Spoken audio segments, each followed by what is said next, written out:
Welcome to CBJ and 30 Trade Deadline Show presented by Pedialyte. I'm Bob McElligott, joined by Dylan Tyrer here today as the NHL is facing a 3 o'clock Eastern deadline. That's coming up in just a couple of minutes. And Dylan, there have been some big deals that have been done in the league today. Not so much for the Blue Jackets. The Blue Jackets at this point have made just one trade. They pick up forward Luke Kunin from the San Jose Sharks. They get him for a fourth-round pick. Yesterday, of course, they got Fischer off waivers from the Detroit Red Wings. So they add a couple of forwards, a couple of guys with NHL experience, something that Don Waddell has been very good at doing this year, getting guys that have played in the league. We'll have Don on with us just a little bit later on to talk about the moves that he made, maybe some of the moves that he didn't make or he wanted to make and he wasn't able to make today. We'll talk with him about that. Also coming up, we're going to hear from Kirk Herbstreit, who was at the Stadium Series game on Saturday, and he's a huge Blue Jackets fan. He's been all over social media. You'll hear from him in just a bit, too. But,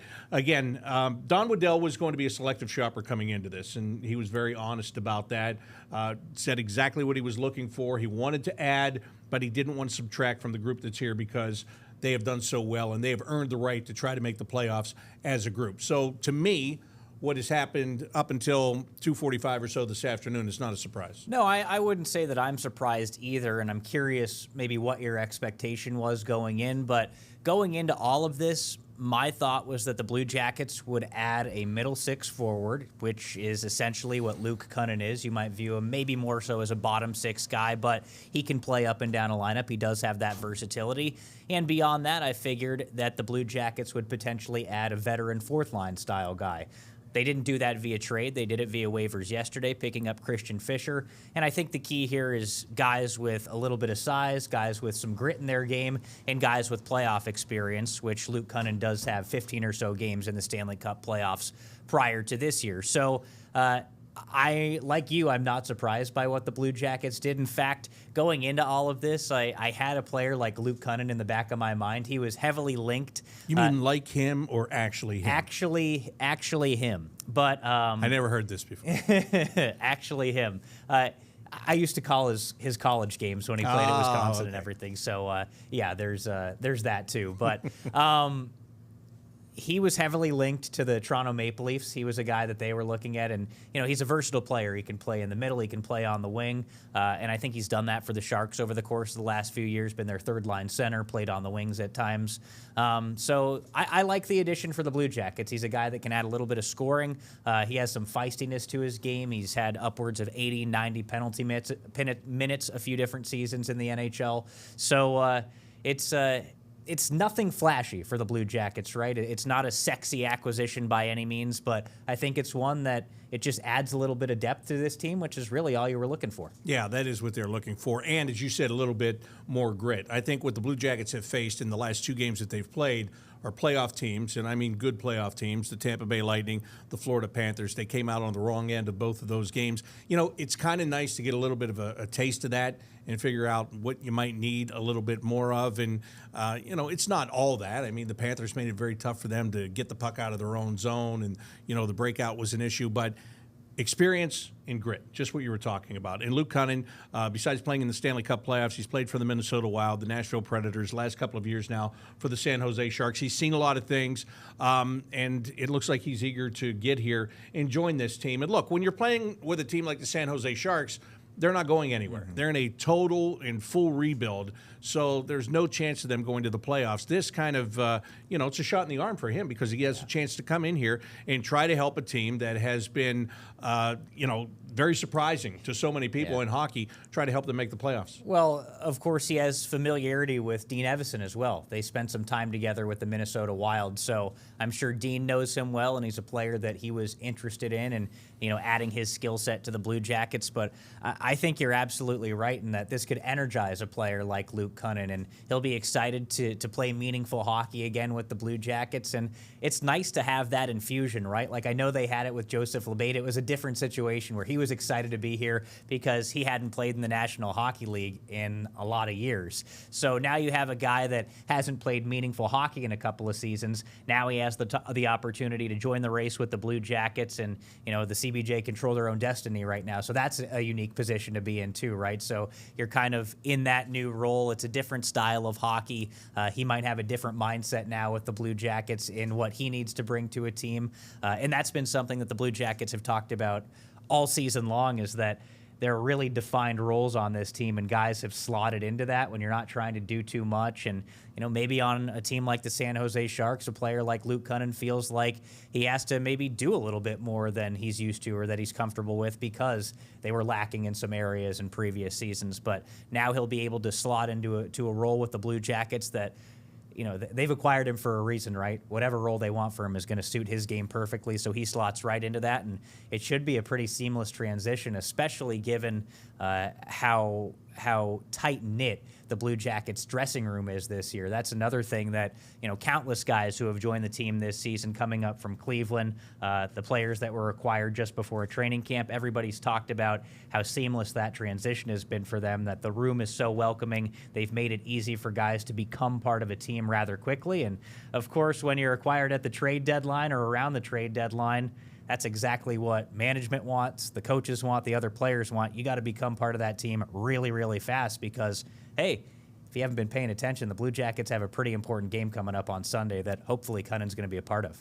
Let's face it, every game is important. Yeah. But you're right. The New York Rangers, who knows where they'll be in the standings by the time they get to that game on Sunday. But they're right there following the Blue Jackets in the Eastern Conference. You've got the Devils coming up after that to finish off a 4-game road trip, and New Jersey is within the sights of the Blue Jackets, sitting ahead of them. Yeah. The Blue Jackets trying to catch them. Let's talk about Christian Fischer, who was acquired yesterday off waivers from the Detroit Red Wings. First of all, another guy picked up off waivers by Don Waddell for the Columbus Blue Jackets. It's funny because you don't see a team do it as many times in a season as it seems that he has done it. But this is a good problem for him. He's just been, because of different circumstances, he's been in need of players, and he's gone out, and when he's found one that he wants on the waiver wire, he's picked them up. Dante Fabro has been fantastic, right? He picks him up off a waiver wire. He's playing on the top defensive pair with Zach Werenski. So Christian Fischer, you were talking about Luke Kunin. He was on a team that's not in a playoff race. Fischer was with the Detroit Red Wings, and they're right there with the Blue Jackets. He probably wishes he got traded before last Saturday, before the outdoor game, because he was on the losing end on that side.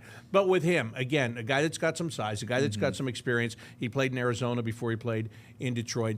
And he comes in, you've got to have depth. Whether you're in the lineup right away or you're not in the lineup. In those games against Detroit last week, he had limited minutes in those games. But you want guys that have the ability to step in and fill roles. And maybe I don't need you to do it right now, or maybe I don't need you in this game, or maybe I only need you for 8 minutes in this game. But you're going to need players.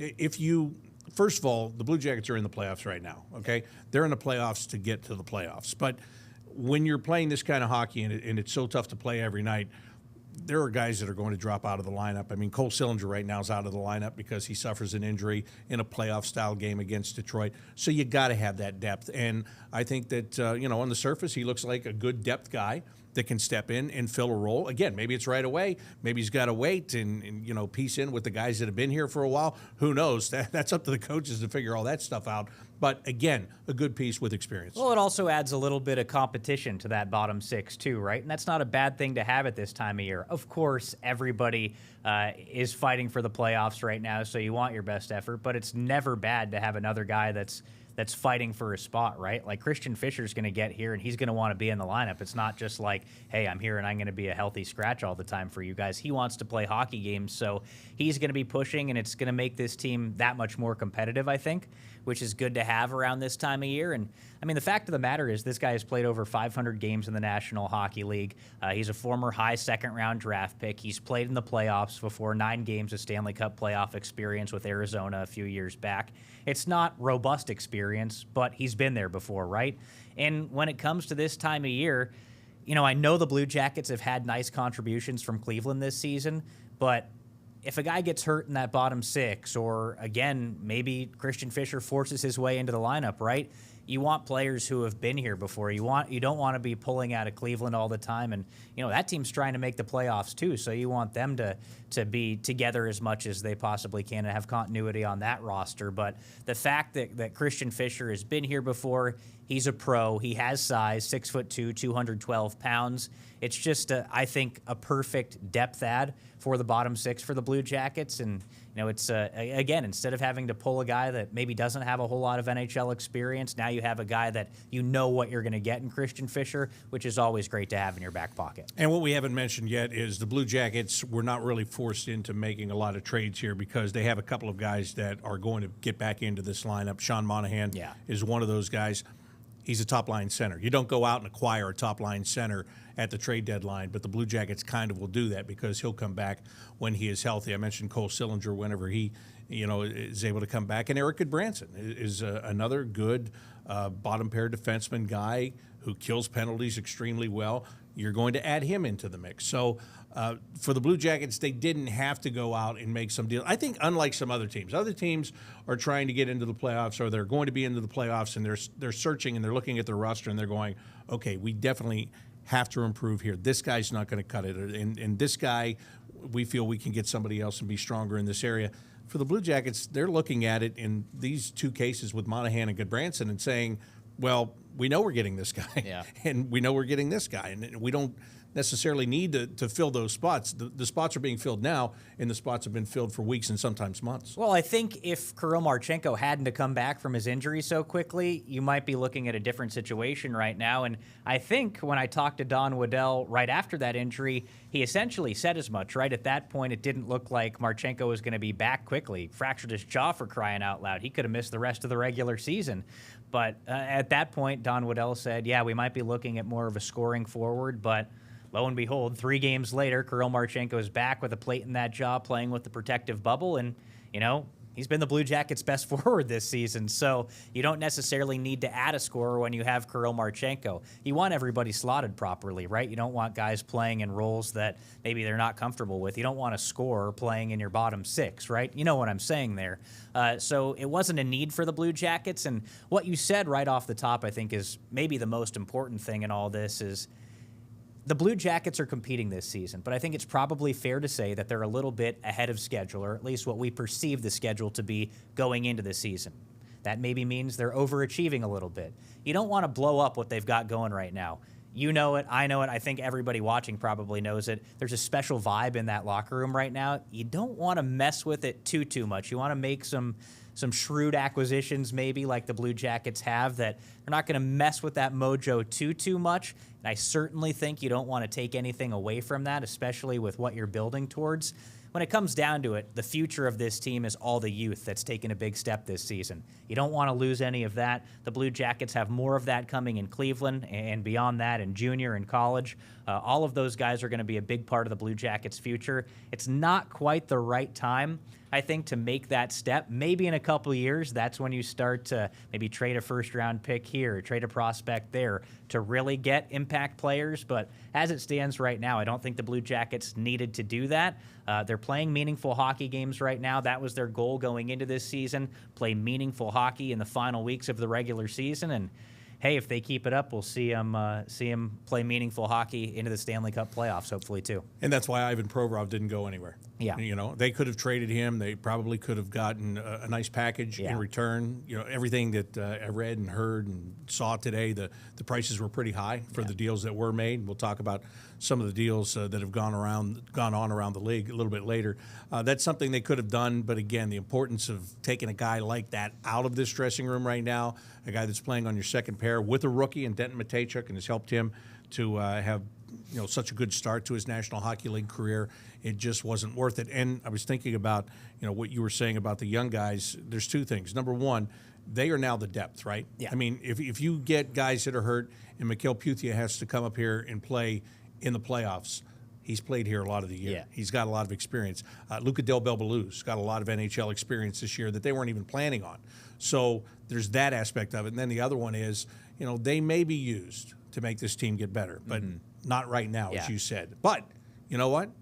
Come June, draft time, if there's an opportunity to add a big piece or make a splash or do something that you want to do, then maybe some of those guys are in play with that. But yeah, just not today. Well, as far as it goes with Provorov, too, I think if you were to trade Ivan Provorov at this deadline, you owe it to the group to get something back to replace Ivan Provorov. Like, you need to acquire a good defenseman in a trade with another team then. And I think that's what it comes down to, right? You owe it to the group to do something. You can't subtract from the group and make the team worse, because they've proven to you that they deserve an opportunity to compete this season, because that's the way they've played. They've competed every game and played some really entertaining hockey this year. And is it really worth it at that point to trade Ivan Provorov to get something different? You're messing with that mojo then. So I think that's what it comes down to for the Blue Jackets. Sure, you could have gotten a big haul. I think you see some of the returns in some of these other deals, and you're like, wow, a second-round pick for that guy. But you also have to remember this year's draft maybe isn't quite as strong as we've seen in the past couple of years. So those picks maybe aren't quite worth as much. So I'm definitely fine with the Blue Jackets hanging on to Ivan Provorov. I think it's important that they did. All right, we've gone past the 3 o'clock deadline, and sometimes there's still some trades that trickle in here and there. So we're going to keep watching that and see if there's anything of note. And we're also going to talk about some of the bigger deals that were done in the National Hockey League overall today. And, you know, some of those trades involve teams that the Blue Jackets are competing with to try to get into the playoffs or to try to catch in the division so that they can guarantee themselves a playoff spot. So we'll talk about that in just a bit. But, of course, last Saturday was the Stadium Series game at Ohio Stadium. The Blue Jackets, in front of almost 95,000 people, beat the Detroit Red Wings. And one of the people that was in attendance is Kirk Herbstreit of ESPN. Not only was he there, his dog Peter even came with him and sat rinkside for the first period of that game. I had a chance earlier to catch up with Kirk Herbstreit, talk about the experience of being back at Ohio Stadium in a much different setting, and talk about his Blue Jackets fandom. Kirk, I've got to ask you first and foremost, well, I was going to ask you how you enjoyed the Stadium Series, but maybe I should really ask you, how did Peter enjoy the Stadium Series? Here he is right here. This is my other guy, Mitch, who's much calmer. He's a little older, and this is a 1-year-old golden. This is how they act. So he had a blast. He hasn't really changed from what he was doing on camera the other night. He's just a happy guy. He wants to go play right now. But it was, what a scene. I mean, I know you were down there, and you know, you wondered. I was talking to some people who aren't from Columbus and aren't Blue Jackets fans, and they said back in October, November, like, what? 95,000 people, 100,000 people are going to show up to watch two teams and aren't even going to be in the mix for the playoffs. I don't know about what's going on with the NHL with this one. And those of us who were biased thought, you know what, I think it has a chance to be pretty special. And who knows, maybe the Jackets, you know, have a fun year, and maybe they are in the mix. And sure enough, that's where we got to that point where it was both the Wings and the Blue Jackets, even though there's a long way to go in the season, but both really needed the 2 points. And I think it created more urgency and the natural rivalry between the Wings and the Jackets, with Michigan and Ohio, the state of Ohio and Ohio State. And you put it in the shoe, people are going to show up. So I thought it was I've been inside that stadium hundreds of times, and it was a very memorable evening. Just a blast. It was, of course, better that the Jackets found a way to win there late. But we had a great time, man. I'm so happy that we had a chance to be down close to the ice there early, and then watched the rest of the game up in our seats. But just thrilled and having so much fun watching this team compete after everything that they dealt with in the offseason with Johnny and his brother, and just such an emotional time. And this team really has seemed to really rally around his spirit, and I think the whole league, you know, is pulling for him. So it's been a special year on a lot of different fronts. And you know, I've been following these guys, you know, as long as I can remember, you know, since they were debating on whether or not to build the arena. And some years you're a little bit more excited than others. These last 5 or 6 years have been kind of a rebuilding time. Obviously, they had lost such a great nucleus. And, you know, it's taken some time through the draft and a few free agents and trades to be able to get another nucleus that you can get excited about. And I really believe that they have that now. And my sons and I, you know, we're texting each other, and it's a big thing for our family. It's, for me, I can be a fan. I mean, just 100% fan. I'm all in. And I just have a ball with it. And so thankful that they're playing as well as they are. You know, you just mentioned you get to be a fan, and that's almost a luxury in your business, isn't it? I mean, It like is. going to work, going to games is work for you. It must be nice to come to a game where you don't have to do any work, just have fun. Yeah, Bob, I see people tailgating. I've never really tailgated my entire adult life. I see tailgating. I could tell you in football, the different traditions of the tailgating throughout the country. But man, I got to tailgate Saturday. It was fun. I mean, I see why so many people love it. So I had a blast doing that with some buddies who live in Columbus, and for me, it's I mean, I love Ohio State. I always want Ohio State to win. But I'm calling a game when I do Ohio State games, and I've got to be professional like you are. And it's hard because they're not asking you who do you want to win. They're just asking you to, just give your opinion. So um, when the camera's off, I'm a diehard fan, but while it's on, I got to be professional. And so yeah, it kind of takes that away. So my things that I've become a huge fan of over the years are the Blue Jackets, Ohio State basketball, and obviously Cincinnati Reds, who I've been a fan for my entire life. I'm just a sports junkie, so I love it all. It's my hobby, and like I said, it sure is fun when the Blue Jackets put together a few good weeks and months, and next thing you know, you get to March and you look up and you're like, oh, I mean, this is exciting hockey, and that's where we are. So I think all of us who follow these guys and pull for them, we're just appreciative of what they're doing right now, and I think they seem to be growing every single game, and personalities and leaders, and I think Elvis is getting more confident, with each game that he's winning, and it's the right time. There's a buzz right now about this team, and I think the game that we were talking before we got on here against Tampa, you could almost feel. I mean, they were down 2-0. I think 90 seconds in, and it just felt like not just the game and the emotion in Columbus at the shoe, but they've been on a pretty good run here lately. And you look at that 4 games here that they have on the road and who they're playing, they're all big. And you just wonder, I'm hoping we'll see tonight if they come out with their normal energy that they've been playing with. But they came out a little flat, and you're playing against one of the best teams in the league, and you get down like that, it's going to be tough on the road to come back. So I'm anxious to see how they come out tonight, and hope that they can kind of reestablish the momentum that they had these last few weeks. I think I should have you come do color with me. It's on radio. Like, you're all studied up on all of this. It's on radio. You don't even have to wear a tie. You can still be a fan. It's a Homer broadcast. Hey, I'm in, man. I love it. I'll come up anytime you want. I have a blast. Like I said, it's my outlet. I mean, it's great to just kind of eat a hot dog and just talk about this stuff instead of having to worry about every little small minute thing the way I'm sure you do. So yeah, anytime I'm up there, man, I love to swing by and say hello. It's funny you say that because, I broadcast hockey, I broadcast baseball. Football is kind of my outlet. That's the sport where I can just kind of sit back and be a fan. So it's kind of funny that we're on opposite ends here. I've got to ask you, when I talked to the Blue Jackets, I talked to the players, I talked to the coaches after that game on Saturday, and one of the biggest things that they talked about was the pep rally in St. John Arena and the walk to the stadium, and how that had a profound effect on them. As a matter of fact, I talked to one of our assistant coaches, Scott Ford, and he said, I can see why that football team's ready to rip people's heads off when they get into the building after taking that walk from the arena to the stadium. You've been a part of that. And what I found most special about that day, and you can understand this, being a fan and then being with your connections to Ohio State, I thought that the traditions of Ohio State and the traditions of Blue Jackets hockey were really merged together beautifully for one day. And I was really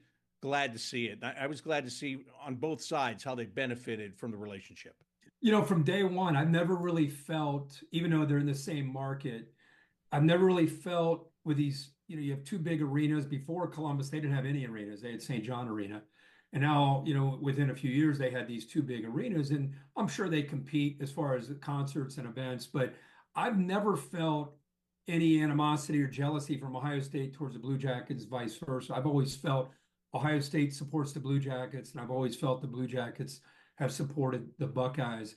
And I think what you're saying, and I think probably what the Blue Jackets players felt was some of the history and the tradition of what Ohio State experiences with Skull Session and walking into St. John Arena and the Ohio State band in there and the crowd. I can't imagine compared to a normal game where these guys, they drive in, they get out of their car at a home game and they go into the locker room. I don't know what they do in their pregame, but you're a professional athlete. It's just kind of what you do. When Ohio State football players leave and they go play for the Rams or the Chargers or the Bengals, that's what they do. And the biggest thing they miss in the NFL is what the Blue Jackets experience.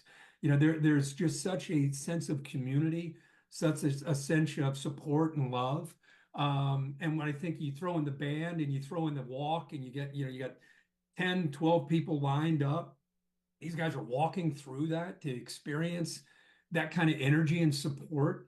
I think it's great for them. I'm so glad that they got a chance to feel that love because, again, from being there from day one, I remember we used to just go just to watch. Really, I can't believe that the Pittsburgh Penguins are in Columbus playing an NHL game. We've arrived. We were the Columbus Chill and always kind of looked at as a minor league town. And now you got the Red Wings and the Blackhawks. We used to go just to see, holy cow, these teams are really here. And then eventually Rick Nash and others came along, and eventually they had a nucleus where they started to compete. But to see it go from there to where it is now, I love that Columbus. I think it's one of the most underrated fan bases, maybe in all of sports. The Blue Jackets loyalty, their fans, the fifth line, the way they show up no matter what. That's why I get so excited for them because, man, I know they go to those games. I know when they're not great, they're still there. And then now to see this team playing with this chip, I think it was a great celebration on Saturday. And now let's hope these guys just kind of keep pushing and make these next couple months a lot of fun and watch that fifth line just go crazy here when they play at Nationwide Arena. And fingers crossed, we get to the postseason. I'm a football guy. I love all these sports. I will tell you, when Cam Atkinson and Nick Foligno and Panarin and Bob and when we knocked off Tampa and then we had Boston down 2-1 and at home, I'm telling you that's some of the best sports, like in-person sporting events I've ever witnessed. I mean, you're on the edge of your seat with every line change and every time the puck goes down, you're jumping up and down with every shot. And man, I just hope that we get another opportunity for postseason hockey. I don't think there's anything better in sports. So fingers crossed, man. Let's hope they keep this thing going, and let's hope we can survive this 4-game road trip.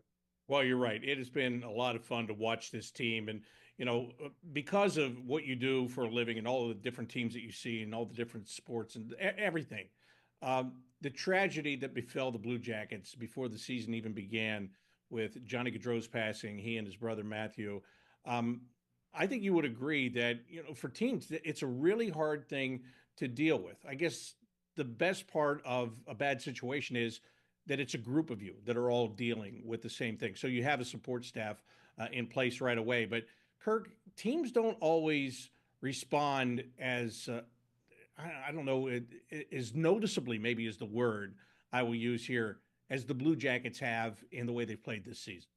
Well, I never met Johnny. I've obviously followed his career when he was at Calgary, even going back to college. And then when he was at Calgary, then he came over to the Blue Jackets. Thrilled to see him become part of the team. But I never really knew him at all. But I've really followed this story. And as a parent with 4 boys, you just can't even imagine what the family has gone through. But you're right. I think when you have team sports, and I've seen in college and the NFL when a player loses his life, I've seen a team be together and rally around that. And, what I've really been touched by is to see his wife, his young family, to see all that she's pregnant again. I mean, it's just amazing what she's enduring. And I love that the team and the organization, heck, the whole NHL really doing a good job of putting their arms around that family, because it's just unconscionable what they've had to deal with. And I'm sure, again, I see some of her comments on social media. It seems that she's really been touched, and I can't imagine what this is like for them. But I think having that love and having him being honored really every single time they take the ice, those players seem to be having just an extra step, and they're playing for him. And I think that's why the league is really, I don't know, it just feels like everybody is kind of in their corner. That's why I think the timing of the outdoor game, the fact that it was such a meaningful game, more attention brought on him for good reason. All this is what family and community and team sports are all about. And just very happy to see what the Blue Jackets have turned such a tragedy into trying to honor him the best way they can all year, not just one night, but all year. All right, I'm holding a spot for you at Nationwide Arena for the first playoff game. Okay, and you can bring Peter. You can bring Peter. You can bring Mitch. You can bring whoever you want. We're there. We would love to. And man, wouldn't that be great? Wouldn't that be a blast? If I don't care what seed they're in, you know, we've proven in the past as an 8 seed, it doesn't matter. It's a whole new season when you get into that round. And let's just hope that they stay healthy here and continue to win games and give themselves a shot there in the postseason. Any home game, we're there. And if we can make the games on the road, we'll be there too. We're all in. We love it, and thrilled to join you. Appreciate it. Well, Kirk, thank you for taking the time to do this and to talk about the Blue Jackets. And thanks for being such a big Blue Jackets fan and promoting on social media all the time. It is great to talk to you. And as I said, can't wait to see you in the playoffs. You got it, man. Fingers crossed. Kirk Herbstreit, college football, NFL analyst as well for ESPN and Amazon Prime. And I'm telling you, you heard that. He could do a game with me with the Blue Jackets. I mean, this guy's got it broken down. My goodness. I mean, guy's a good broadcaster. He knows what he's talking about, right? He said that hockey is where he gets to be a fan. Yeah. But it sounds like he's still working on it every day. Hey, I saw him down there ringside at the Stadium Series. He was down there with his crew. Peter, his dog, was down there. I'll tell you one thing. They were not dressed to be ringside in that game. But, hey, credit to them for taking in the first period. That's why you saw them briefly. Yes, you're right about that. He said we went up to our seats. I bet his seats were where it was much warmer. Yeah, he was not bundled up like I was down there, and I was still freezing. So thanks to Kirk Herbstreit for being a part of today's show. We're going to have Don Waddell, Blue Jackets general manager, come in and talk with us about this trade deadline. Couple of big moves right at 3 o'clock. And Brad Marchand gets traded from the Boston Bruins to the Florida Panthers. The rich get richer. Oh, my gosh. Do they ever get richer? And then Brandon Carlo gets traded by the Boston Bruins to the Toronto Maple Leafs. You talk about a trade between those two teams, for crying out loud. But you mentioned it about Florida. They added Seth Jones. Matthew Tkachuk's on long-term IR. Brad Marchand is there now. Tkachuk supposedly would be back for the playoffs. That is going to make the defending Stanley Cup champions even more formidable. And the Boston Bruins, a team that the Blue Jackets have been battling with for a wild card spot, it seems like they kind of pulled the chute on this season. I mean, Charlie Coyle got dealt earlier today. Now Marchand, who is the heart and soul of that team, and Carlo goes. Obviously, they're in Boston. They're looking at time to regroup, reset, whatever you want to say. But they're going to obviously do it with some different players. Yeah, at least pulling the chute on this season. It might be even further than that. We'll see what they do in the offseason. I think maybe this sets them up to make some changes around the draft. But you think about what they have. I know this is a Blue Jackets show, but we got to talk about we're talking about the league right now. We got to talk about this deal because, I mean, you've got Jeremy Swayman in net. That's your backbone there. I know he hasn't had a good season, but he's locked up, and he's proven that he can be a good goalie. He's got a lot of money. Yeah. 8-year deal he just signed before the season started. They've got David Pastrnak up front, and now you need to do a lot of building in between those guys, right? Charlie McAvoy on the blue line is a huge piece there, but Yeah, it's crazy to think about that this is kind of the end of an era for the Boston Bruins. Like Brad Marchand no longer being there, that's definitely a closing of the door on what I would call a very, very successful era for the Boston Bruins that maybe lasted a little bit longer than people thought it would. Last year, I think people figured that what's happening this year to the Bruins would have been what happened last year. But again, they were one of the better teams in the league last season. This year, not so much. They struggled from the start. They've really had a hard time finding their footing all season long, and it didn't feel like Brad Marchand would get traded going in. I don't think he wanted to be dealt necessarily, but here we are. We're already seeing the Brad Marchand and Florida Panthers uniform edits all over social media. So it's crazy to think about. Matthew Tkachuk and Brad Marchand in the playoffs for the Florida Panthers.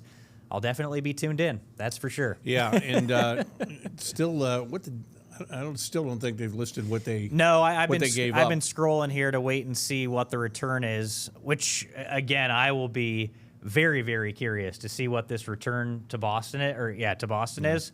But haven't seen it yet. I mean, Carlo's another big deal too. Like Carlo is a beloved player there. He's a big guy in that dressing room, and now he's gone as well. So that's another voice and another good player that you've lost. And it's a good acquisition by the Maple Leafs, who get bigger on that blue line. Crazy. Yes. Craziness right at the deadline. Yes, it is craziness. Some other deals I think went down too. You've got Eric Johnson going back to Colorado. He's a depth piece there, a guy that was with them for their Stanley Cup a couple seasons ago. I was seeing something about Fabian Zetterlund possibly too. I'm going to look into that because I think Zetterlund is a pretty good player, a guy that I liked. So let's see if there are legs to that. Yeah, it sounds like Fabian Zetterlund to Ottawa, I think. So he's a good middle six scorer for San Jose, and a guy that I thought would have been a part of San Jose's future. But it sounds like he might be going to Ottawa. So we will see. We will see. All of this is becoming official. All these trades that happen right at 3 o'clock or right before 3 o'clock, everything's got to be, approved and made official by the NHL. So we'll see if anything trickles in that we haven't seen yet, but it's another one that's not as major, Fabian Zetterlund, but surprises me a little bit. Looks like the Bruins getting Henry Jokiharju from the Buffalo Sabres. Okay. So they get a defenseman. We just talked about them giving up Carlo, so they get Jokiharju from the Buffalo Sabres to try to fill a void there. But the big story of the day, and this has been a big story here for the last couple of weeks, the Carolina Hurricanes a couple of weeks ago made a deal with the Colorado Avalanche. They send Martin Necas out to Colorado, and they get Mikko Rantanen. And it looks like, oh my goodness, the huge winger, power forward. This is a team that has been in the playoffs. They've been pushing in the playoffs. Can't get that Stanley Cup that they're looking for. Maybe this is the piece that they need, right? And they make that deal. Right away, they're trying to sign Rantanen. Can't get it done. And in the last 2 weeks, there was a lot of speculation. If they can't get him signed, he might be back on the trade block. And indeed, today, he did get dealt. He goes to the Dallas Stars. He accepts an 8-year, $12 million a year contract. That's a sign-and-trade deal for the Dallas Stars. So they pick him up. They ink him to an 8-year contract. Logan Stankoven goes back to the Carolina Hurricanes with a couple of first-round picks. I don't know how this is going to work out when it's all said and done, but just on the surface today, this is not – it doesn't look great for the Carolina Hurricanes, quite frankly, that they made a trade. They gave up an important piece. Necas is doing great in Colorado, by the way. And now – they have to deal the guy that they just picked up a couple of weeks ago, and maybe there's futures involved in this. What do you think? It's a head scratcher for me on both sides because you think about Mikko Rantanen. I don't think he wanted to be traded from Colorado. I think that was pretty evident after he was dealt. I mean, how far apart were they on a contract, right? Like, was it more than $1 million difference? I get it. There's no income tax with the Dallas Stars. That's a big part of this. Yeah, I'm no sure. State income tax. Yeah, right. But I mean, how far apart were you that, I mean, this has been so much drama, and you're part of a great team in Colorado. You're a huge part of it, and you can't figure something out to the point that you get traded to Carolina. Colorado does well to get Necas back, and that's the head-scratching part of it all for me, that how far apart were the Avalanche and Mikko Rantanen that they couldn't make it work there, now seeing that he signs for $12 million a season, which, I mean, that's no small sum of money, but I mean, how far apart were they in Colorado? And then essentially the way it works out for Carolina is what you've traded Martin Necas and Jack Drury for a couple of first-round picks and Logan Stankoven, who, looks like he's going to be a pretty good player in this league, but Necas was their leading scorer when they traded him, right? Like he was their best forward this season. So now you're left with a guy who's, potentially going to be a good player in the NHL, trying to become a good player, and then a couple of late first-round picks. I mean, Dallas is in position to win the Stanley Cup now. Like I thought they were one of the best teams in the NHL, one of the deepest teams in the NHL before getting Mikko Rantanen. And now you add Mikko Rantanen to what they already have. That is we talked about it with the Blue Jackets acquiring some playoff-tested veteran guys. Up and down that Dallas lineup, that's exactly what they've got. So the Stars come out of this looking really good. The Avalanche, I think, make the best of a bad situation. In Carolina, I'm just scratching my head. Like, why would you trade for Rantanen in the first place? Like, you're trying to tell me in 2.5, 3 weeks, you're going to convince a guy that he's going to sign long-term with you? Like, and he's shell-shocked on top of all of it? It just doesn't make a whole lot of sense to me. Who knows? They could be laughing when it's all said and done. Stankoven could become an amazing all-star caliber player. Maybe they use those first-round picks over the summer to get better. Maybe they acquire guys in the draft with those picks that become something. But for a team that was going into this year thinking, hey, we want to win the Stanley Cup, and coming out of this deadline without Necas, without Rantanen, do you really think you're going to win the Stanley Cup with that roster? Like, they're still a very good team, don't get me wrong, but it's hard for me to think of them as a contender without those star players. Yeah, it's really, really interesting. And the drama started right after Rantanen got to Carolina, because upon arrival, he started saying that he would have taken a hometown discount to stay in Colorado. Then this really makes no sense. Right. Like, what are we talking about? But again, like, what was that discount Right. that he was going to take? Obviously, the Avalanche didn't feel that they were going to be able to get it done, and that's why they pulled the trigger on this deal to begin with. But so it started there, and then, there's been some speculation, just some people I've talked to around the league. Rod Brind'Amour has a very structured system, and did Mikko Rantanen really fit into that kind of a system? Does he need a little bit more freedom to be able to kind of play his game, right? So that, that's speculation. Maybe that's part of the deal, but he ends up going to Dallas. They get a lot stronger. You mentioned, and I've seen a lot of people talk about this. This only comes up trade deadline and the draft or free agency is what it is. The states that have no state income tax. So he can go to Dallas. He can get $12 million a year for 8 years, $96 million, and it's going to be more than if somebody else offers him $14 million a year. And then people will say, well, you need to balance this out as the league, and then you got the Canadian dollar versus the American dollar. I mean, there's a lot of factors in play, but the rules are the rules. And if you're Mikko Rantanen, you're going to go to Texas, you're going to make more money, you're going to wear shorts to practice most days, and you're joining a really good team that has a chance to win the Stanley Cup. So it's a no-brainer for him. But, man, the Dallas Stars, they make that deal. Then they go out and they do some signings on top of that. They get Wyatt Johnston signed today, so they're gearing up for it. So, again, the Blue Jackets, a little bit of activity today. We did speculate all along that it might be a little bit quiet. And right now, the Blue Jackets general manager, Don Waddell, is joining us to talk about his day. And so give it to us from your perspective, Don. I mean, you're the guy out there. You're pricing things and trying to figure out, can I add, can I not add? What do I want to add? Actually, let's just start right there, right? Because this group has put you in a position where you probably would like to add, but you have to add without subtracting. And on top of that, you have to add the right piece and, probably more importantly, the right person. When you put all that stuff together, how have you approached this whole trade deadline? Yeah, no, we went into it. First of all, we weren't in a position, we weren't going to trade a first-round pick for a rental player. It just didn't make any sense. Where we're at this point of our franchise, our assets going forward, whether we use those picks to trade for players in the summertime or use them for picks, we've got to continue to put the assets in the bank one way or another. But, we looked at it. We were just going to tweak around the edges. But more importantly, we didn't take anything away from this team. And that was number one. We had some high-profile guys, Provy, and a bunch of other guys that would have drawn lots of interest. And I was pretty public about not distracting from this team. And, these guys, and I talked to a couple of players today, including Z, and, these players, they want to make the playoffs. They want to do it. They've done it to this point. They want to continue on for it. So, and then remember, we got Boone Jenner back on the 22nd after not playing. That's like a new addition to your hockey club. We're going to get Monahan back here soon. We're going to get Silly back here. I mean, we've got a good hockey team here. We're not sitting in a playoff spot because we're a bad hockey team. And so it was important for me to manage not only our assets now, but going forward, but mainly trying to keep this team together.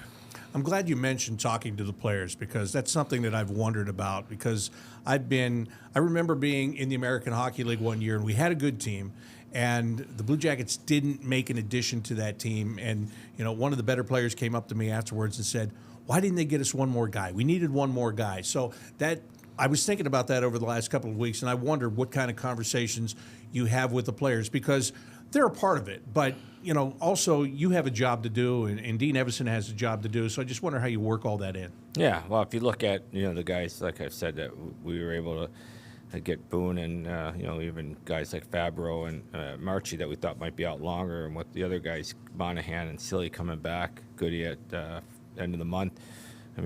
We have what I say is 14 NHL forwards. It's not like we have a weak cast of our top guys for sure.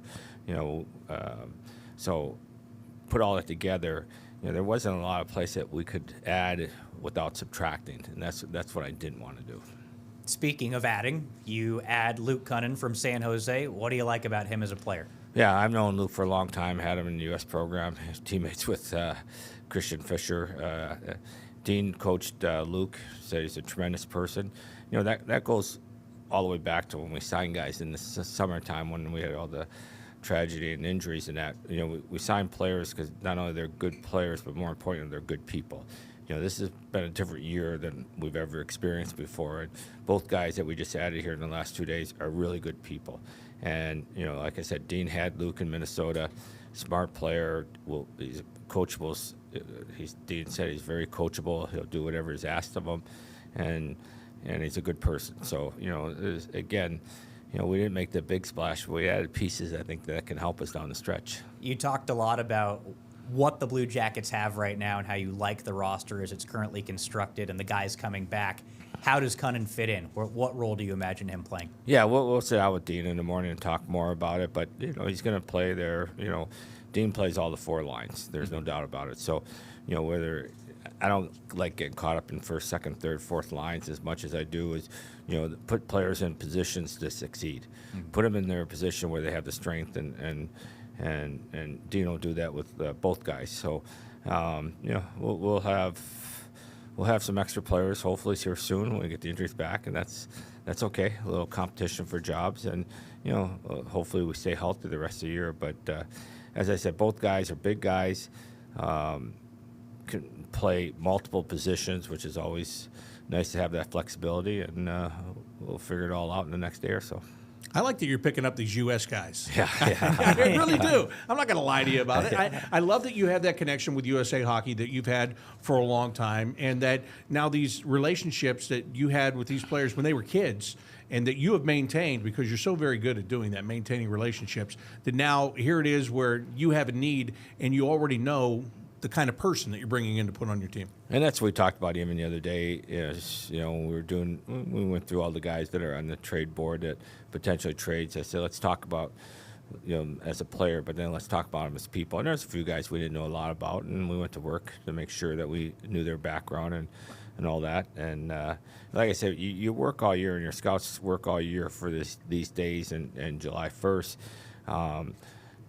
We were prepared for anything that was thrown at us or anything we threw out there, both from a player standpoint and from a personality standpoint. And to me, that's what always makes me feel good, that, because you never know what might come up each given day. But our guys were in a position where we were very well prepared.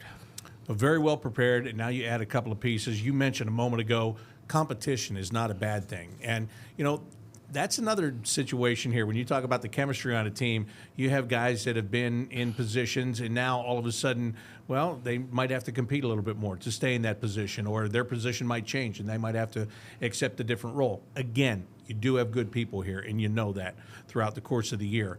But there's still going to be adjustments for some guys, isn't there? Oh, for sure. And like I said, we're going to put the best lineup on the ice each and every night. And once we get a couple of the guys back, as I mentioned, Monty and Silly Net, it's going to be really interesting how it shakes out. But I'm confident that we're going to put our best foot forward.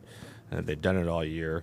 I don't know if we'll get there or not, but I guarantee you we're going to put everything into it to try to get there, and hopefully we can. We've seen a lot of crazy moves today, and I feel like it's a little bit different than last year where some of the stuff got done ahead of actual deadline day. Just in general, what was kind of the market like out there today? It feels like it was extremely competitive. Yeah, it was competitive because there wasn't many plays out there. At 3 o'clock, I know there's some few trades coming in. It was the least amount of trades ever on this day in the history of the league. The least was 18 before. We were at 11 then. I'm sure there's a few more that'll trickle in. So many teams were in it. Both in the West and the East. So there wasn't as many potential players out there. There was more buyers there was for players, and that's why the prices got really high. I mean, there were some deals that we were just shaking our heads at, but teams were willing to pay the asking price. So it was an interesting few days here watching what was going on around the league for sure, and a lot of teams in the West really loaded up. What do you think about some of these big moves? I mean, heck, we just heard Brad Marchand's going to the Florida Panthers. Could you ever imagine him leaving Boston?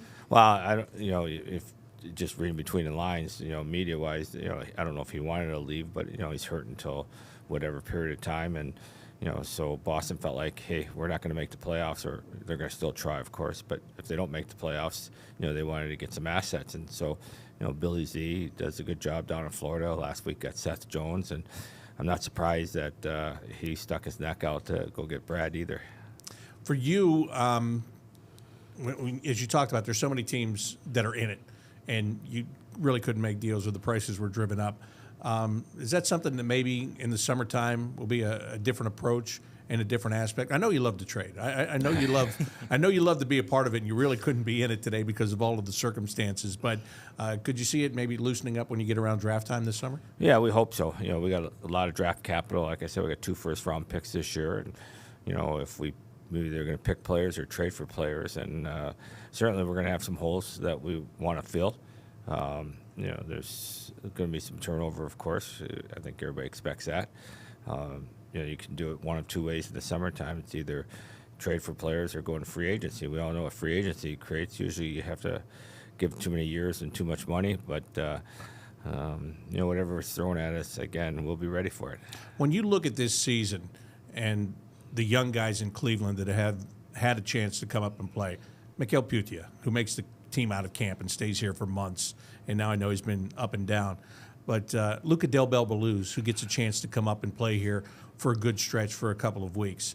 How much does that help you for 2 things? Number one, you can really evaluate what these guys might be in the National Hockey League. And number two, even though you've acquired some depth now, if you have to use that depth, you have more in Cleveland that you can draw upon. 100%. I think Trent does a great job down in Cleveland. And, we play the same system. Every time a guy's come up here, the coaches don't have to spend 2 days to teach them what we're doing. They already know what we're doing. They just have to sit with them and go over it. So development is key to long-term success of your franchise. You're not going to be able to trade for every player. You're not going to be able to sign everybody in free agent. You got to develop your own players. And, the guys you mentioned that came up here, they all did their job as they were asked to. And certainly the American League's a good league, and those guys playing down there is only going to help them, and hopefully they'll have a deep playoff run. Don, the last thing for me is you and I talked right at the start of this season, and I asked you what your goal for the Blue Jackets this year would be, and you said play meaningful games at the end of the regular season. We're here right now. You've added at the deadline. I'm sure you didn't expect to do that at the beginning of this season. What is your goal for this team for the rest of this year now that they are playing meaningful hockey? Yeah, we want to stay competitive through the regular season here and try to win as many games as we can. We got a tough schedule we're in the middle of right now. we got to survive this next couple weeks. And if we can, I think we're going to really put ourselves in a good position. But, this is playoff hockey for us right now. Every game you don't win, it might be a game that costs you not making the playoffs. So our guys are getting that experience right now that they haven't been able to get the last few years. So to me, we want to get there, but the games we're playing right now are going to help all our players, particularly our young players, develop and take that next step. And if we are fortunate to get to the playoffs, that's just going to be a huge bonus for us. I got to ask you this question after the way the last 2 games have gone, because at the beginning of the season, you said, quite frankly, goaltending was a question mark. You didn't know where it was and where it might be going. What you have watched from Elvis Merzlikins over the course of the past couple of weeks, and especially in the last 2 games, even though they were losses, how much does that clear up a picture for you? Well, it's been Elvis all year has been tremendous. He's won us a lot more games than he's lost us, that's for sure. And you think of some of the nights he stood on his head to keep us in games and us finding a way to score goals late in games to win. So I'm very pleased with our goaltending. It's if Elvis wasn't playing at the level he is, I don't know where we'd be, to be honest with you. We went a little dry the last 2 games, but we got to remember we played 2 of the teams that are probably going to be compete for a Stanley Cup in Florida and Tampa Bay. So, there's no excuse for that but just shows you the work we have in front of us to be able to get to that level. All right, you haven't been around the last couple of games because you've had to be in meetings and try to work the phones. Now that the trade deadline is passed, do you stay with the team more and get to come and watch up close and try to enjoy this run with them? Yeah, what I'm going to do is stay with the team a little bit right now, and then try to pick out some of the guys that we're targeting in the draft and see as many of those guys as I can between now and the end of the year. A lot of their seasons will end in the next 30 days or so. So try to get on the road, get as much live viewing as you can, but be around the team as much as possible.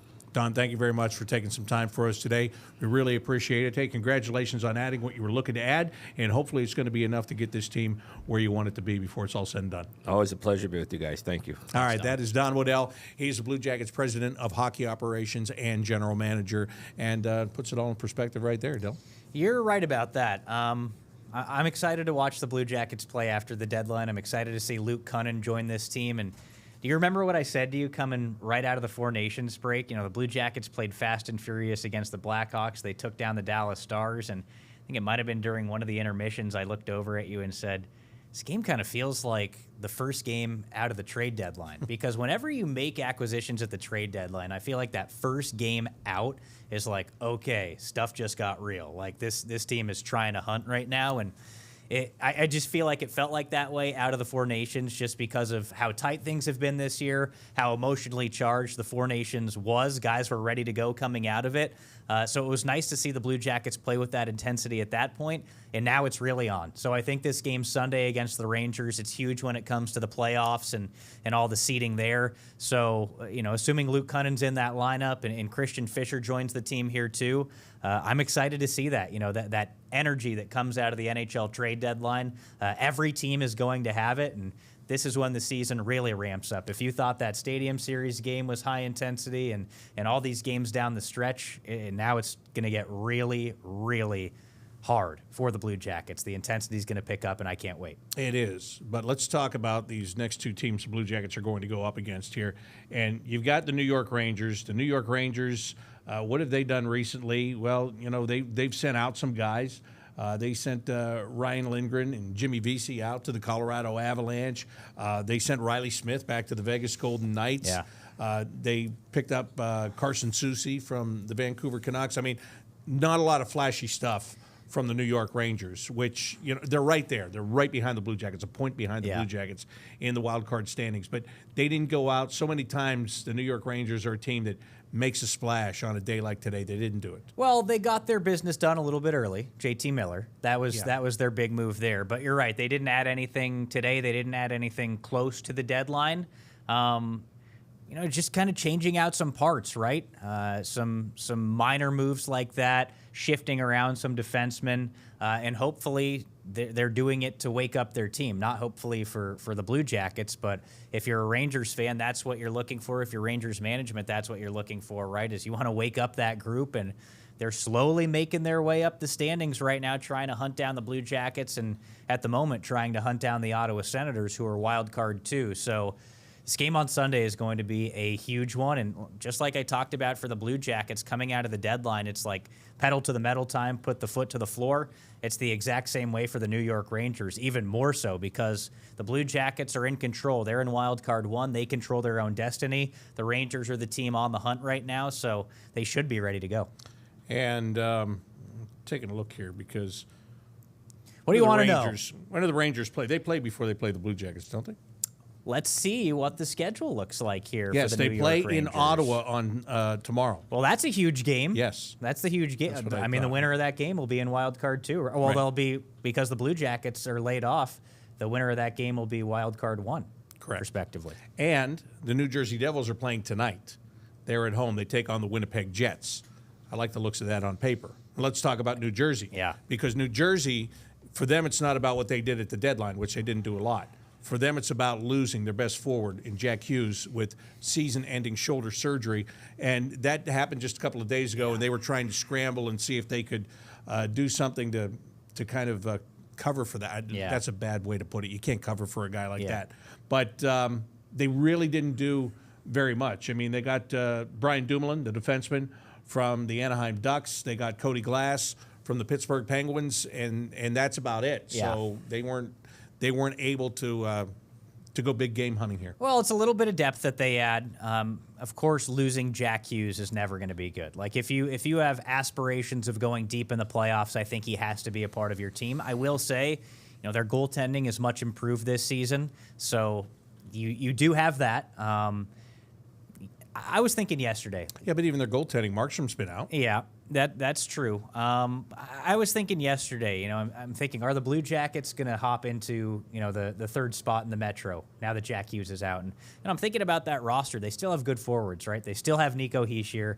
They still have Jesper Bratt. So it's not going to be easy by any means, but it certainly helps the Blue Jackets, doesn't it, not to have Jack Right. Hughes? And Absolutely. I hate to see that. I love watching Jack Hughes play. I feel bad for him because you play all season long. You want to be playing in these meaningful games, and I know it hurts him. He posted on Instagram about it, how bad it hurt him to not be able to play. But, if the door was open for the Blue Jackets before, it really is now. So you got to start winning hockey games. And you know what other team is thinking that? The New York Rangers. Yes, 100%. They're in there too. If you look at the Rangers' record this season and who has the most regulation wins and regulation and overtime wins, the Blue Jackets have 22 regulation wins. The Senators have 23 regulation wins. The Rangers are sitting right there with 29 wins in regulation this season. So Tiebreaker. Yeah, they haven't had as much luck when it comes to maybe the overtime, the shootouts, things like that. But when it comes to winning games in regulation, that's what the Rangers have done this year. They've got the tiebreaker when it comes to that. So you really need to pick up points if you're the Blue Jackets. So the Blue Jackets are right in the middle of a 4-game road trip. Took a break and came back for a day. And I like that, by the way. It's a nice little breather in the middle of the trip, especially after 2 hard games to start it. I was in Florida yesterday. It was like 78 degrees. Well, that might be bad got for home you, at but 3 in I the like morning. breaking it up for the. I do like breaking it up. I'm just kidding. Anyway, but here's what it gives you a chance to do. It does give the chance. It is kind of a break in the trip for the players. You're right, and then it gives the guys that you have acquired hopefully a chance to hurry up and get in here and join the team and go on the rest of the road trip. So the Blue Jackets leave tomorrow for New York, and they will play at Madison Square Garden on Sunday night at 6 o'clock, and then on Tuesday night at 7 o'clock in New Jersey against the Devils. The first 2 games of this trip didn't go their way, but the next 2 games are the ones that are really, really important. Well, you can flush those first 2 games because the way that it worked out around the rest of the league, the losses didn't really hurt you, right? Like the Red Wings lost games. Some of these other teams lost games. The Bruins really hurt themselves. They lost a couple of heartbreakers. You think about that one they lost to Carolina where Seth Jarvis scored with 18 seconds left. That was a killer.